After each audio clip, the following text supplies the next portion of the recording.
그런즉 누구든지 그리스도 안에 있으면 새로운 피조물이라. 이전 것은 지나갔으니 보라 새 것이 되었도다. 우리가 굉장히 잘 아는 말씀인데요. 그 예전에 그 복음에 대해서 탁월한 메시지와 그리고 복음의 삶을 강조하는 선교 단체가 있어요. 김용희 선교사님의 순회 선교단이라는 그 선교 단체가 있는데 복음 학교라는 그 프로그램을 운영을 하세요.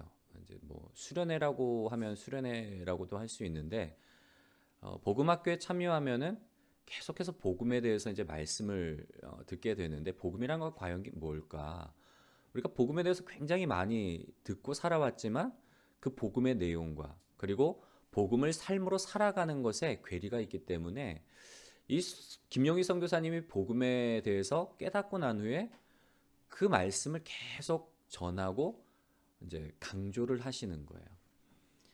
그 복음 학교에 들어가면 이제 강조하는 몇 가지들이 있는데 그 중에 이제 이제 강조하는 문장 중에 뭐가 있는가 하면 이런 말씀이 있어요. 나를 움직일 수 없는 믿음은 믿음이 아니며 나를 변화시킬 수 없는 복음은 복음이 아니다. 계속해서 그 복음학교 기간 내내 이걸 많이 강조하세요. 한번 따라서 해볼까요? 나를 움직일 수 없는 믿음은 믿음이 아니며 나를 변화시킬 수 없는 복음은 복음이 아니다. 예. 나를 움직일 수 없는 믿음은 믿음이 아니라는 거예요. 다른 말로 하면 뭐죠, 여러분? 믿음에는 힘이 있어서 나를 움직이는 능력이 있다는 거예요. 또 복음에는 능력이 있어서 복음을 내가 듣고 믿으면 뭐 한다고요? 변화되게 되어 있다는 거예요. 여러분, 우리가 복음의 핵심은 뭘까요? 한마디로 한다면 예수 그리스도. 복음의 핵심은 예수 그리스도예요. 복음의 핵심은 예수 그리스도란 말이에요. 여러분, 나를 변화시킬 수 없는 복음은 복음이 아니다. 우리가 예수 그리스도를 믿으면 변화되게 되어 있다는 거예요. 예수님을 믿으면 삶의 변화가 일어나게 되어 있는데 여러분, 이 복음은 오늘 이 시대를 살아가는 우리에게만 유용한 것이 아니라 과거에도 그렇고 과거의 예수님 당시의 사람도 그렇고 오늘을 살고 있는 우리에게도 마찬가지고 앞으로 올 세대들에게도 마찬가지예요. 변함없는 진리라는 거예요. 세대를 초월해서 인종을 초월해서 문화를 초월해서 절대적으로 변하지 않는 진리가 바로 이 복음의 메시지예요. 예수 그리스도를 믿으라. 그리하면 너와 내 집이 구원을 얻으리라. 영접하는 자, 곧 그 이름, 예수 이름을 믿는 자들에게는 하나님의 자녀가 되는 권세를 주셨으니 하나님이 세상을 이처럼 사랑하사 독생자를 주셨으니 이는 저를 믿는 자마다 멸망치 않고 구원을 얻게 하려 하심이라. 여러분, 이게 복음의 핵심의 내용이란 말이에요. 예수 그리스도를 믿으면 구원받게 돼 있고 죄 사함 받고 구원받게 돼 있고 예수 그리스도를 믿으면 하나님의 자녀가 되는 권세를 누리게 되고 예수 그리스도를 믿으면 하나님의 자녀가 되어서 영생과 하나님의 나라를 유업으로 물려받게 돼 있다는 거예요. 이게 복음의 핵심이란 말이에요. 이 복음의 핵심은 시대를 초월하고 인종을 초월하고 모든 세대를 초월해서 모든 사람, 믿는 사람에게 주시는 놀라운 구원의 약속이라는 거예요. 여러분, 오늘 말씀으로 돌아가면 오늘 본문 말씀에 뭐라고 되어 있죠? 5절 17절 고린도후서 5장 17절 누구든지 그리스도 예수 안에 있으면 새로운 피조물이래요. 이전 것은 지나갔으니 보라 새 것이 되었도다. 여러분, 복음의 핵심 내용이 이 말씀에도 담겨 있잖아요. 누구든지예요.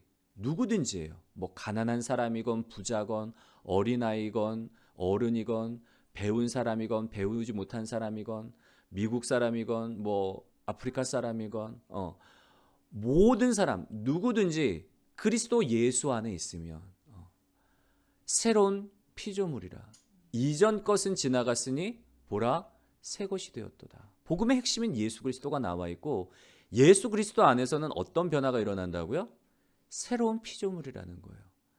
새로운 피조물, 새 것. 여러분, 이건 뭘 말하는 걸까요? 새로운 피조물이 된다는 것, 새 것이 되었다는 것. 그러면 그 전에는 어떤 상황이라는 거죠?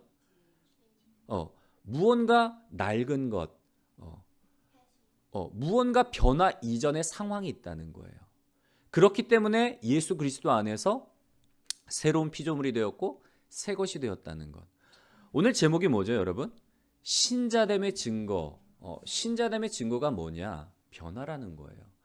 그리스도 안에 있으면 새로운 피조물이라. 이전 것은 지나갔으니 보라 새 것이 되었도다.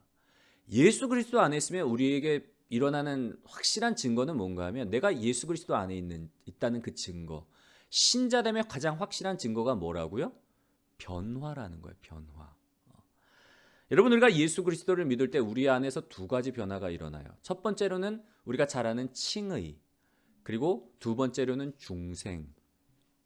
칭의는 뭔가 하면 하나님이 우리를 의롭다고 여겨주시는 거예요. 이전까지는 우리가 죄인이었는데 내가 예수님이 나를 위해서 이루어 놓으신 그 사건, 나의 죄를 대신 지시고 십자가상에서 죽으시고 부활하심으로 말미암아 예수님이 나의 죄를 대신 지시고 본인이 십자가에 달려 죽으시고 부활하심으로 말미암아 누구든지 믿기만 하면 그 사실 하나만을 가지고 그 사람을 의롭다 여겨주시는 것, 죄 없다 여겨주시는 것, 그게 칭의라는 거예요.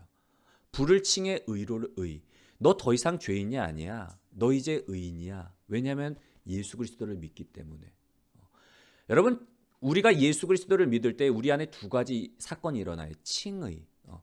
칭의로 말미암은 변화는 뭔가 하면 저를 따라서 한번 고백해 보실까요? 관계의 변화.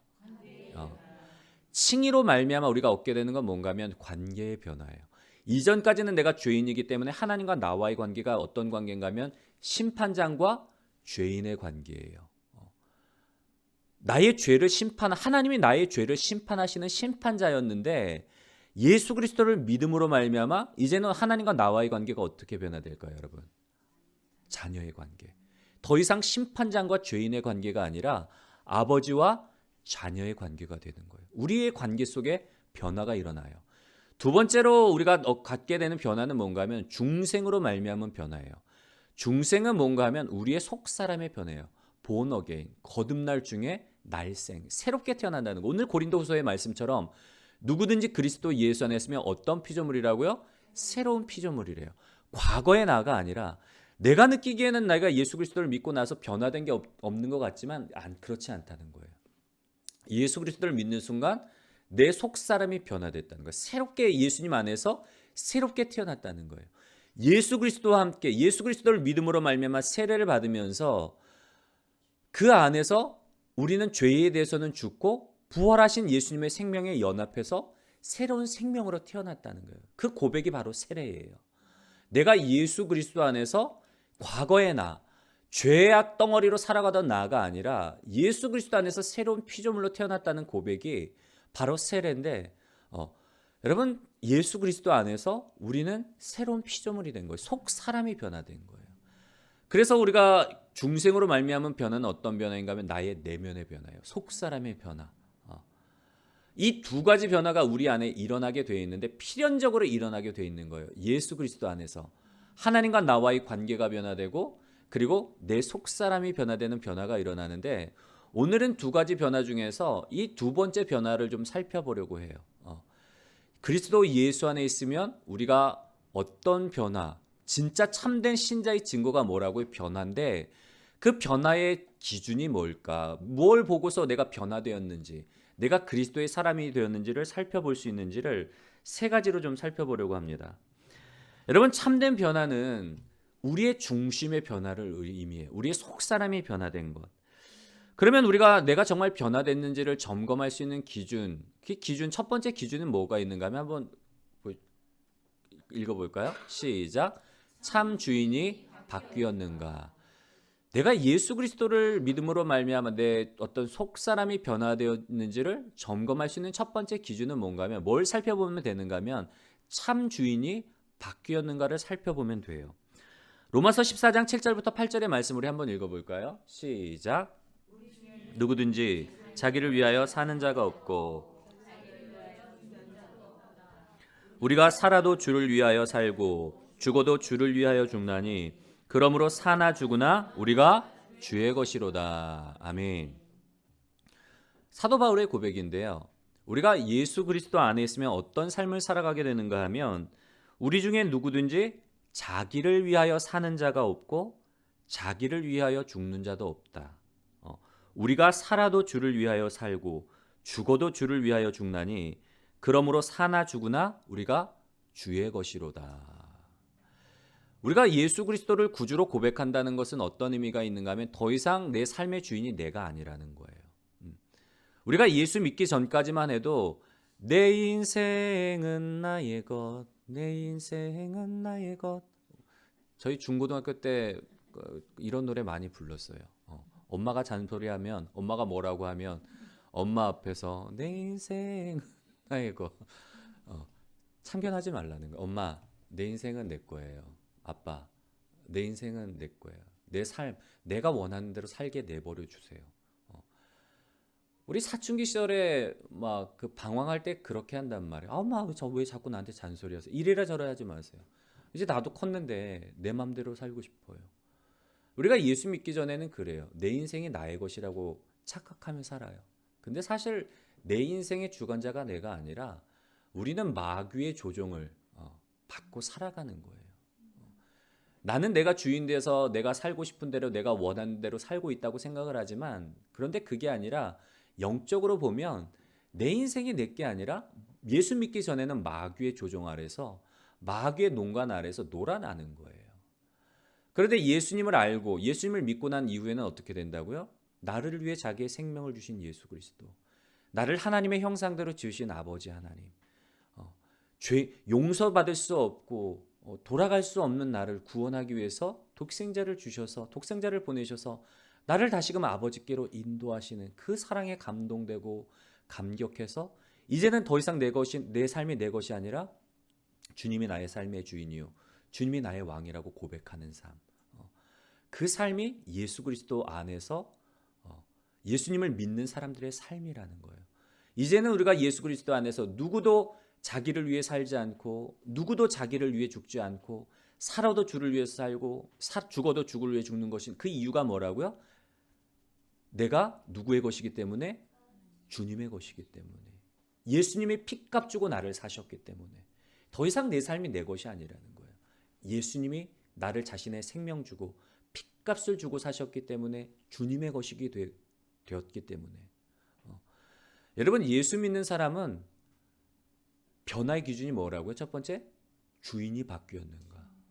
이전까지만 해도 내가 나의 삶의 주인이었고 이전까지만 해도 마귀가 내 삶의 주인이었지만 예수 그리스도를 믿고 나면 더 이상 내 삶의 주인이 내가 아니고 마귀가 아니고 누가 나의 삶의 주인이라고요? 예수 그리스도가 나의 삶의 주인이라는 거예요. 저희가 이제 사순절을 맞아서 나가사키 순교지를 방문을 했는데요. 일본의 이제 선교 역사를 우리가 이제 가기 전에 좀 공부도 했지만 오늘 가지 못한 분들을 위해서 다시 한번 좀 말씀을 드리면 일본의 선교 역사를 보면 1549년에 프란시스코 자비에르라는 선교사님이 일본에 처음 복음을 전파를 해요.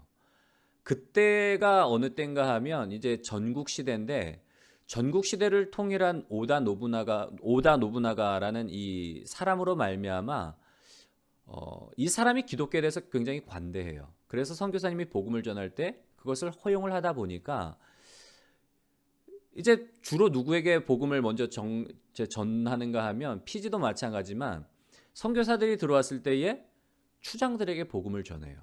그러면 아무래도 이제 부족 사회다 보니까 추장이 개종을 하면 어떻게 될까요, 여러분? 그 마을 사람들은 다 기독교인이 되는 거예요.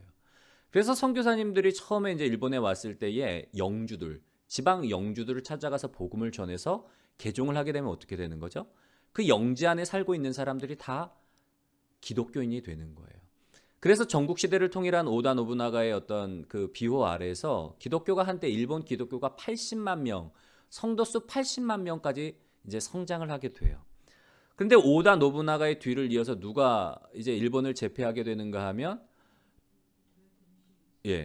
도쿠가와 이에야스와 그리고 도요토미 히데요시와 그리고 도쿠가와 이에야스가 뒤를 이어서 계속 그 어떤 정권을 잡게 되는데 문제는 뭔가 하면 그 도요토미 히데요시와 도쿠가와 이에야스는 기독교에 대해서 금지령을 내려요.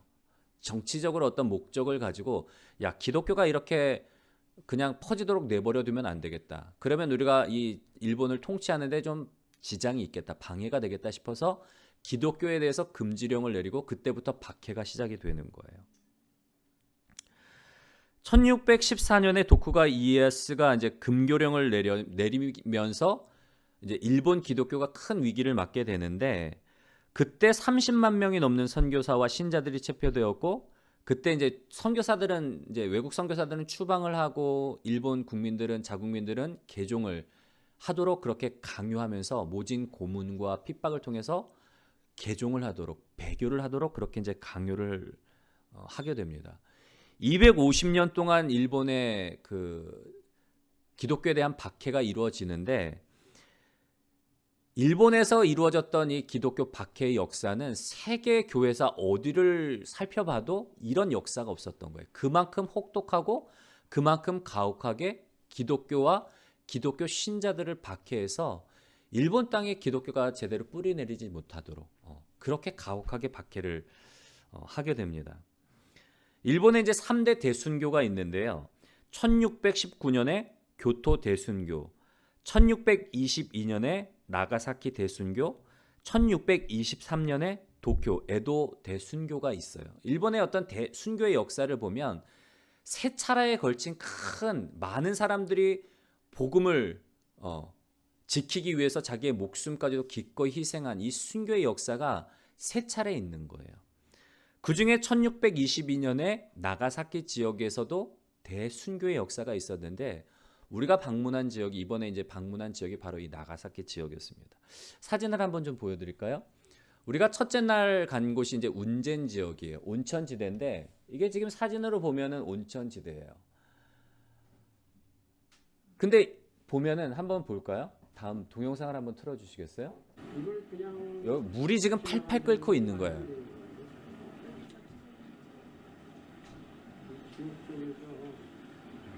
막 김이 막 모락모락 나죠.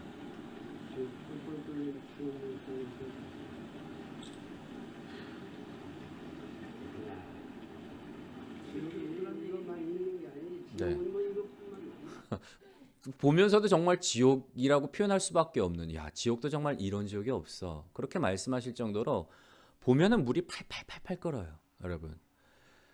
근데 기독교 신자들을 이곳으로 끌고 가는 거예요. 운젠 지역으로 끌고 가가지고 묶어놔요. 기둥에다 묶어놓고 일본 사람들 쓰는 나무 국자 있잖아요. 그걸 가지고 이 뜨거운 온천물을 떠다가 사람들 머리 위에다가 그 물을 붓는데, 한 번에 들이붓는 게 아니에요. 그러면 그 시간이 짧아지기 때문에 어떻게 하는가 하면 국자 밑에다가 구멍을 몇 개 뚫는데요. 그리고는 물을 떠서 그 기독교 신자 머리 위에다 놓으면 어떻게 될까요? 그 구멍을 통해서 물이 쫄쫄쫄쫄쫄 흘러내리니까 굉장히 오랜 시간 동안 그 뜨거운 물에, 얼마나 여러분 팔팔팔팔 끓지 않았어요? 계란 넣으면은 그냥 몇 분 안에 막 완숙이 될 정도로 그렇게 뜨거운 물인데, 그 물을 가지고 고문을 하는 거예요. 배교해라. 너 고통스럽지 않냐? 예수 모른다고 부인해라. 그런데 사람들이 부인하지 않아요. 고문을 받다가 어떤 어린아이는 그 고통에, 너무 뜨거우니까 그 고통에 이제 실신해서 쓰러지게 되는데, 그러니까 사람들이 이제 그 주변에 둘러섰던 사람들이 배교했다고 막 소리를 치면서 이 아이가 배교했다고 기절했는데, 아이는 기절했는데 쓰러지니까 배교했다고 그러면서 이 아이를 나가사키 지역으로 돌려보내요. 근데 정신이 든 아이가 나 배교한 거 아니라고, 나 예수 그리스도 부인한 거 아니라고, 나 다시 엄마 아빠가 있는 그곳, 사람들이 있는 그곳으로 나 보내달라고. 여러분, 그렇게 했다는 거예요. 여러분, 일본 사람들뿐만 아니라 여러분 폴리캅이라는 굉장히 유명한 순교자가 있으세요. 이분은 서문학 교회, 우리가 이제 요한계시록에 보면 이제 초대교회 7교회가 나오는데 서문학 교회의 감독이셨던 분이고, 이 폴리캅이라는 분은 사도 요한의 직계 제자였어요. 로마에서도 주후 156년에 기독교에 대해서 이제 공식적으로 이제 탄압을 해요. 박해를 해요. 기독교인들을 다 잡아다 죽이라고 그렇게 명령을 내리는 거죠.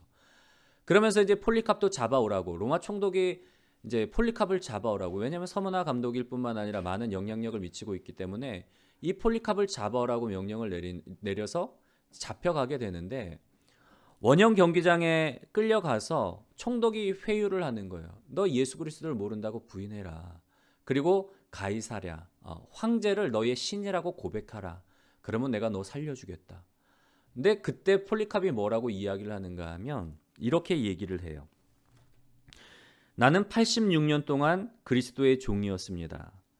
그동안 그분은 나를 단 한 번도 부인하지 않으셨습니다.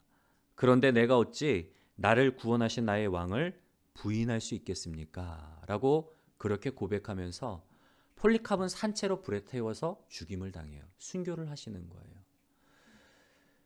주님은 나를 한 번도 부인하지 않으셨는데 내가 86년 동안 그분의 종으로 있었고 그 기간 동안 주님은 나를 부인하지 않으시고 나를 단 한 채로 실망시키지도 않으셨는데 내가 어떻게 그분을 부인할 수 있겠습니까? 그러고 기꺼이 순교의 길로 걸어가세요. 여러분, 우리가 예수 그리스도를 믿는다는 건 뭔가 하면 예수 그리스도를 나의 주인으로, 나의 왕으로 고백하는 거예요. 누구 힘 있는 권력자, 로마 황제가 나의 왕이요, 나의 신이 아니라 예수 그리스도만이 나의 참 주인이시라고 고백하기 때문에 기꺼이 생명까지도 그들은 아낌없이 그 믿음의 고백을 따라 주님을 위해서 기꺼이 드릴 수 있었던 모습을 우리가 선교 일정을 통해서 또한 선교사를 통해서 살펴볼 수가 있는데요. 정말 내가 예수 그리스도를 믿나 우리가 점검할 수 있는 기준은 뭐라고요? 예수 그리스도가 나의 참 주인인가? 내가 주님을 위해서 기꺼이 나의 삶까지도 희생하고 포기할 수 있는지를 점검하면 내가 예수님의 사람인지를 알 수가 있는 거예요. 여러분, 우리의 삶을 통해서 특별히 이 사순절 기간을 통해서 우리의 삶을 점검했으면 좋겠습니다. 내 삶의 주인이 누구인가? 내가 예수님을 믿노라고 하면서도 여전히 내 삶의 주인이 내가 내 삶의 주인이 되지는 않았는지, 아니면 세상의 어떤 성공이, 세상의 번영이, 세상의 물질이 나의 우상이 되지는 않았는지 점검할 수 있는 그런 복된 저와 여러분들이 되시기를 주님의 이름으로 간절히 소원합니다. 두 번째로, 우리가 정말 우리의 예수 그리스도를 믿을 때 내 속사람이 변화됐는지, 내 중심이 변화됐는지를 점검할 수 있는 기준은 뭔가 하면 한번 읽어볼까요? 시작. 대상이 누구인가? 예. 참 사랑의 대상이 누구인가? 내가 지금 누구를 사랑하고 있는가를 살펴보면 내가 예수 그리스도 안에서 변화되었는지, 예수님의 사람인지 아닌지를 알 수 있다는 거예요. 베드로전서 1장 8절의 말씀을 보면 이렇게 기록되어 있습니다. 우리 한번 읽어볼까요? 시작. 예수를 너희가 보지 못하였으나 사랑하는도다. 이제도 보지 못하나 믿고 말할 수 없는 영광스러운 즐거움으로 기뻐하니 믿음의 결국 곧 영혼의 구원을 받음이라. 네, 여기까지만 제가 해놨네요. 여러분, 우리가 예수 그리스도를 믿는다는 것, 사실 예수님 동시대 사람들은 예수님과 함께 걷고 예수님과 함께 먹고 마시면서 눈으로 예수님을 보았단 말이에요. 제자들 동시대의 사람들은. 그러나 그 이후의 사람들은 우리가 눈으로 보지는 못해요. 그럼에도 불구하고 복음을 듣고 예수 그리스도를 믿게 될 때에 성령께서 예수 그리스도가 허구가 아니라 진짜 살아계신 하나님이요, 지금도 영으로 우리와 함께 하시는 하나님이라는 것 사실을 증거해 주신단 말이에요. 그러면서 예수 그리스도를 날마다 삶 속에서 경험하고 예수 그리스도 안에 거하면서 눈으로는 우리가 예수님을 보지 못하지만 보지 못한 그 예수님을 사랑한다는 거예요. 그것뿐만 아니라 말할 수 없는 영광스러운 즐거움으로 예수 그리스도를 기뻐한다는 거예요. 여러분, 예수님 안에 있으면 우리가 예수님을 사랑할 수밖에 없고 예수님을 기뻐할 수밖에 없어요. 왜냐하면 그분이 나를 사랑하시기 때문에. 그분의 사랑을 알면 우리가 하나님을 사랑하는 것, 우리가 예수님을 사랑하는 건 그분의 사랑에 비하면 발톱에 낀 때만큼도 못한 거예요. 우리를 향한 그분의 사랑은 정말 측량할 수도 없고 헤아릴 수도 없는 놀라운 사랑이란 말이에요. 그래서 그분 안에 있으면 사랑할 수밖에 없는 거예요. 보지 못하였지만 성령 안에서 그 사랑을 경험하고 성령 안에서 그분을 경험하고 나면 영광스러운 즐거움으로 예수님 한 분만을 기뻐하는 게 신자의 삶이라는 거예요. 여러분, 여러분의 삶에 있어서 사랑의 대상이 누구인가요? 여러분의 자녀, 여러분의 남편, 여러분의 아내, 아니면 세상적인 성공, 세상적인 물질? 내가 정말 무엇을 사랑하고 있나? 내가 정말 무엇을 자랑하고 있나? 믿음의 선진들의 고백들을 보면 다 하나같이 사도 바울의 고백도 그렇잖아요. 내가 예수 그리스도를 믿기 전까지만 해도 내가 자랑스러웠던 게 뭔가 하면 나의 학벌, 나의 가문, 내가 가말리알의 문화에서 수학했던 것, 율법의 열심으로, 율법을 지키게는 열심으로는 나를 따를 자가 없었다는 것, 나의 의의를 자랑하고 나의 배경을 자랑하고 나의 학식을 자랑하고 나의 가문을 자랑하고 나의 부를 자랑했단 말이에요. 그런데 예수 그리스도를 믿고 나니까 이 모든 것들이 다 뭐처럼 여겨진다고요? 배설물처럼 여겨지는 거예요. 내가 내 안에 예수 그리스도를 아는 지식이 가장 고상함일러라. 예수 그리스도가 내 인생 가운데 전부요. 예수 그리스도를 아는 그 사실 하나만으로 세상의 그 모든 것들이 너무 초라하게 느껴지는 거예요. 배설물로 여겨지는 거예요. 저희가 둘째 날 이제 방문한 지역이 26 성인 순교 기념관인데 사진을 한번 볼까요? 이게 그 나가사키 지역에 있는 이곳에서도 사람들이 십자가에서 순교를 당하는 거예요. 근데 사람들을 어디서부터 끌고 오는가 하면 교토 지역에서 믿는 사람들을 끌고 오는 거예요. 나가사키 지역으로. 630km 떨어진 그 지역을 묶여 가지고 걸어가는 거예요. 죽음의 장소로. 교토에서 나가사키까지 그 사람들 예수 믿는다는 이유로 죽이기 위해서 끌고 간 이유는 뭘까요, 여러분? 보여주기 위해서. 봐라, 너 예수 믿으면 이렇게 잡혀서 죽게 된다는 거예요. 이 사람들이 그 교토에서 나가사키 지역까지 630km를 걸어가면서 마을들을 지나게 되겠죠. 사람들이 웅성거릴 거 아니에요. 야, 저 사람들은 도대체 뭔 큰 죄를 져서 저렇게 잡혀서 가냐? 예수 믿는 사람들이래. 예수 믿으면 저렇게 잡혀서 죽게 된대.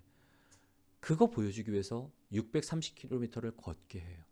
여러분 600km 정도면 서울에서 거의 포항, 부산 뭐 그 정도 거리예요.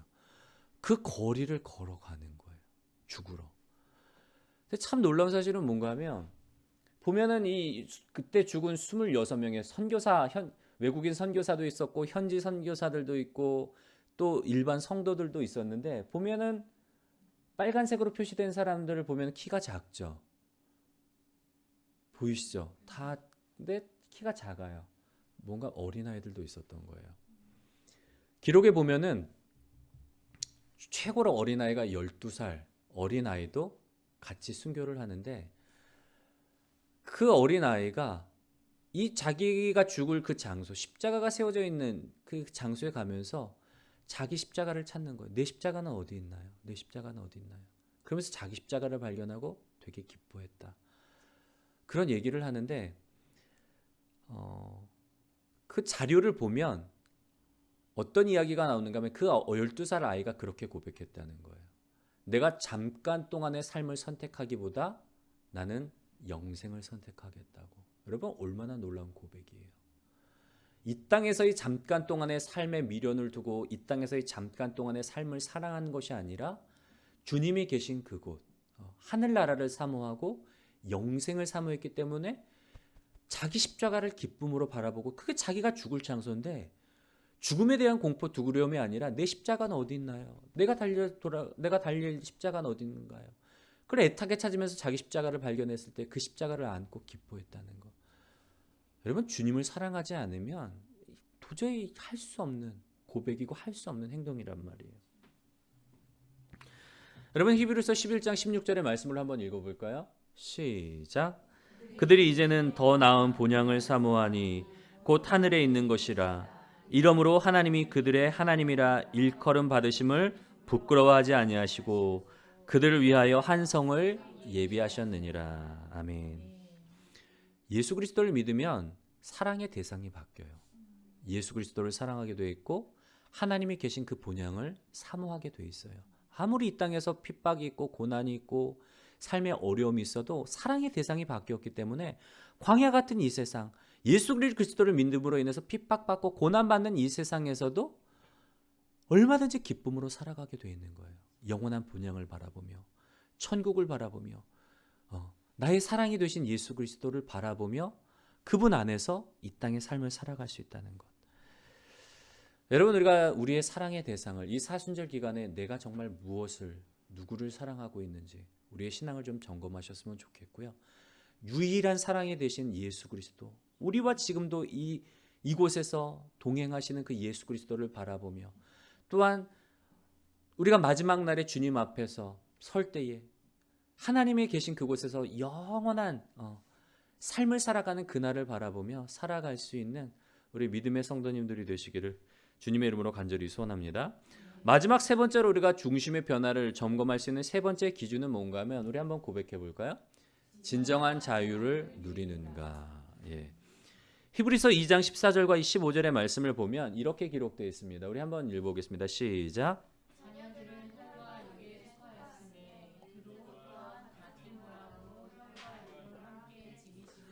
죽음을 통하여 죽음의 세력을 잡은 자 곧 마귀를 멸하시며 또 죽기를 두려움으로 한평생 매어 종노릇하는 모든 자들을 놓아주려 하심이니.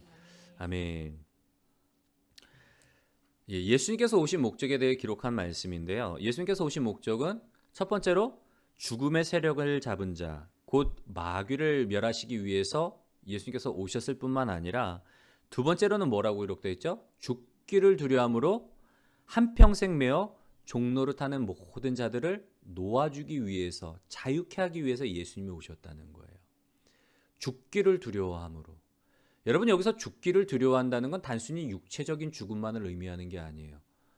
육체의 죽음만을 두려워하는 게 아니라, 이 죽음 안에는, 두려워하는 죽음 안에는 사회적인 죽음이 있고 경제적인 죽음이 있단 말이에요. 경제적으로 가난하게 살까봐, 사회적으로 외톨이가 될까봐, 이런 어떤 두려움이 우리 안에는 있는 거예요. 질병에 대한 두려움뿐만 아니라. 그런데 이런 모든 두려움으로부터, 왜냐하면 이런 것들이 죄의 결과들이기 때문에, 이런 모든 두려움으로부터 우리를 자유케 하기 위해서 예수님께서 오셨다는 건데요. 여러분, 우리가 셋째 날 방문한 지역이 어딘가 하면 소토메 지역에, 한번 사진을 좀 보여주시겠어요? 굉장히 아름다운 바닷가 마을이에요. 이 지역은 우리가 이제 엔도 슈샤쿠라는 그 일본 작가가 있어요. 굉장히 유명한 기독교 작가인데, 이분이 쓰신 책이 이제 침묵이라는 책이죠. 그 침묵의 배경이 된 곳이 바로 이 소토메 지역이에요. 책에 보면 이제 그리스도인들을 고문할 때, 배교하라고 이제 위협할 때 어떻게 하는가 하면 저 바닷가에 나무 말뚝을 세워놓고 거기다 그리스도인들을 묶어놔요. 그러면 이제 조수 간만의 차이에 의해서 물이 빠져나갔다가 물이 차게 되면 어떻게 될까요? 입까지 잠기게 될 정도로, 간신히 막 할 정도로 그렇게 나무 장대를 만들어 놓고 매달아 놓는 거예요. 그러면 여러분, 그 공포가 얼마나 극심하겠어요. 점점 물이 차오고 막 죽음에 대한 그 공포, 그러면서 위협하고 그러면서 죽게 만드는 거예요. 그 장소가 바로 이 지역인 거예요. 근데 보기에는 굉장히 아름다운 장소잖아요. 그런데 순교의 역사를 보면 굉장히 가슴 아픈 지역이기도 한 거예요. 이때 하늘이 얼마나 맑았는지 몰라요. 선교 일정 내내 정말 저는 그렇게 파란 하늘을 보면서 지나고 나니까, 야, 우리가 살고 있는 지금 이 도심이 참 오염됐구나 느낄 정도로 너무 맑고 너무 아름다운 곳인데, 두 번째 사진 한번 볼까요? 이게 소토메 지역이에요. 저쪽에는 바다가 있고 여기 안에는 이렇게 아름다운 그 대나무 숲이 있고 굉장히 전원적인 목가적인 풍경의 마을이란 말이에요. 근데 이 지역이, 다음 사진 보여주시면, 여기가 이제 시츠 성당이에요. 근데 이 지역이 굉장히 가난한 지역이에요. 척박한 지역이에요. 농사 짓기도 힘들고 막 굉장히 가난하고 어려운 지역인데, 이 지역에 누가 오는가 하면 이제 도로 신부라는 분이 오시는 거예요. 처음에는 복음을 전하러 이곳에 왔다가 와 보니까 사람들의 삶이 너무 피폐한 거예요. 너무 궁핍한 거예요. 그래서 복음을 전하는 것보다 그것 못지않게 더 우선순위를 뒀던 건 뭔가 하면, 이 신분이 이 사람들의 삶을 좀 개선시켜야 되겠다. 이 힘들고 어려운 사람들이 좀 먹고 살 수 있게 도와줘야 되겠다. 그렇게 해서 이분이 이제 그곳에 매달리게 되는데, 여러분, 이 도로 신부라는 분이 그 설명을 들어보니까 귀족 출신인 거예요. 프랑스 귀족 출신이에요. 이 사람이 속한 그 가문의 어떤 사람인가, 나폴레옹 아시죠?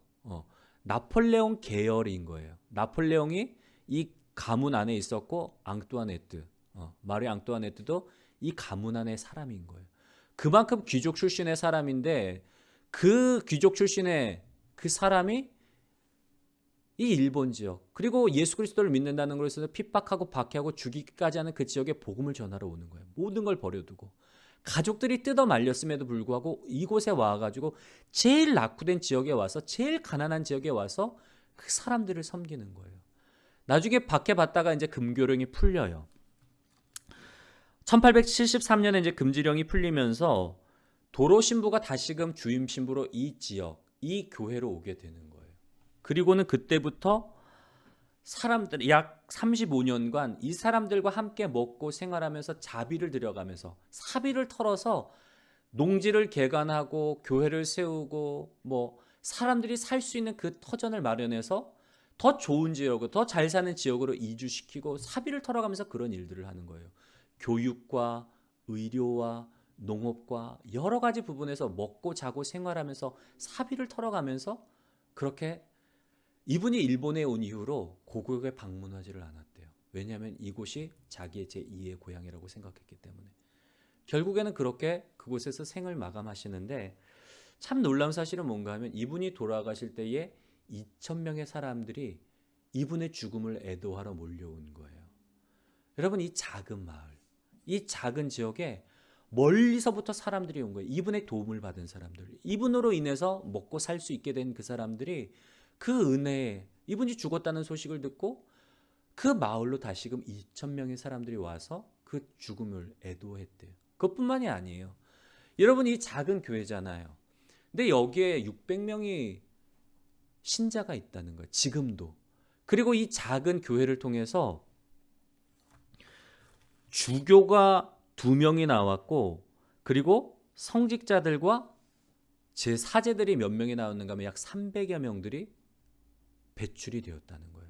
시골 아주 오지의 작은 이 교회 출신들 중에서 주교가, 이제 천주교니까 주교가 2명이 나오고 성직자들과 사제들이 300명이 나오는 거예요. 놀랍잖아요, 여러분. 정말 성경 말씀 그대로인 거예요. 한 알의 밀이 땅에 떨어져 죽음으로 말미암아 많은 열매를 맺나니. 여러분, 한 사람의 어떤 헌신, 정말 귀족 출신임에도 불구하고 예수님을 닮은 거예요. 똑같아요. 예수님이 하늘의 왕좌를 버리고 보좌를 버리고 이 땅의 종의 형상을 입고 오셔서 십자가에서 죽으심으로 말미암아, 죽으시고 부활하심으로 말미암아 많은 이들에게, 오늘날 우리 앞으로 올 여러 세대들에게 영생을 주시는, 생명을 주시는 그 하늘의 미랄이 된 것처럼 예수 그리스도를 믿는 사람들은 어떤 삶을 살게 된다고요? 진정으로 자유한 삶을 살게 되는 거예요. 우리 히브리서 11장 35절부터 38절의 말씀을 한번 좀 읽어보겠는데요. 우리 함께 읽겠습니다. 시작. 죽은 자들을 부활로 받아들이기도 하며 또 어떤 이들은 더 좋은 부활을 얻고자 하여 심한 고문을 받되 구차히 풀려나기를 원하지 아니하였으며 또 어떤 이들은 조롱과 채찍질 뿐 아니라 결박과 옥에 갇히는 시련도 받았으며 돌로 치는 것과 톱으로 켜는 것과 시험과 칼로 죽임을 당하고 양과 염소의 가죽을 입고 유리하여 궁핍과 환난과 학대를 받았으니 이런 사람은 세상이 감당하지 못하느니라. 그들이 광야와 산과 동굴과 토굴에 유리하였느니라. 아멘. 여러분, 그리스도 예수 안에 있는 사람들은 자유함이 있어요. 죽기를 두려워하지 않아요. 육체적인 죽음뿐만 아니라 경제적으로도 사회적으로도 그렇고, 왜냐하면 우리의 소속이 더 이상 이 세상이 아니기 때문에, 하나님의 자녀요, 우리는 하나님 나라의 백성이기 때문에 이 세상에서 겪는 어떤 핍박들, 경제적인 문제들, 육체적인 문제들, 사회적인 문제들에 대해서 초월할 수가 있는 거예요. 진정으로 자유할 수가 있는 거예요. 예수 그리스도를 믿는 사람들,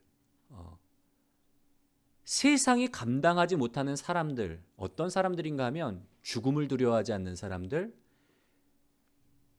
물질에 매이지 않는 사람들. 세상이 우리를 유혹하고 세상이 우리를 핍박하는 두 가지는 뭔가 하면 죽음과 물질인데, 그리스도인들은 이 두 가지로부터 매이지 않다 보니까, 자유할 수 있다 보니까 세상이 감당할 수 없는 거예요. 여러분, 하나님이 세상을 변화시킬 때 많은 사람들을 통해서 변화시키지 않아요. 하나님은 한 사람, 한 사람을 통해서 언제나 그 구원의 역사를, 놀라운 변화의 역사를 일으키는데, 그 한 사람은 어떤 사람인가 하면 그리스도 예수 안에서 참으로 변화된 한 사람을 통해서 하나님은 놀라운 역사를 이뤄나가요. 그리스도 예수 안에서 참 주인이 바뀐 사람, 사랑의 대상이 바뀐 사람, 삶의 자유함을 누리는 사람을 통해서 하나님은 언제나 변화의 역사를 이뤄나가신다는 것. 여러분, 우리가 그 한 사람이 되었으면 좋겠습니다. 이 사순절 기간을 통해서 예수님만이 나의 주인이요, 예수님만이 나의 왕이요, 내가 예수님을 사랑하기 때문에 기꺼이 그분께 내 삶을 드리고 그분이 원하시는 삶의 자리 가운데서 그분과 동행하면서 그분의 사랑을 누리면서 그 사랑을 흘려보냄으로 말미암아 삶의 자리 가운데서 우리가 썩어지는 하나의 미랄이 되어서 예수님처럼, 도로신부처럼, 믿음의 사람들처럼, 믿음의 선지자처럼 하나의 미랄이 되어서 많은 열매를 맺는 삶을 살아가시는 그런 복된 저와 여러분들이 되시기를 주님의 이름으로 간절히 소원합니다.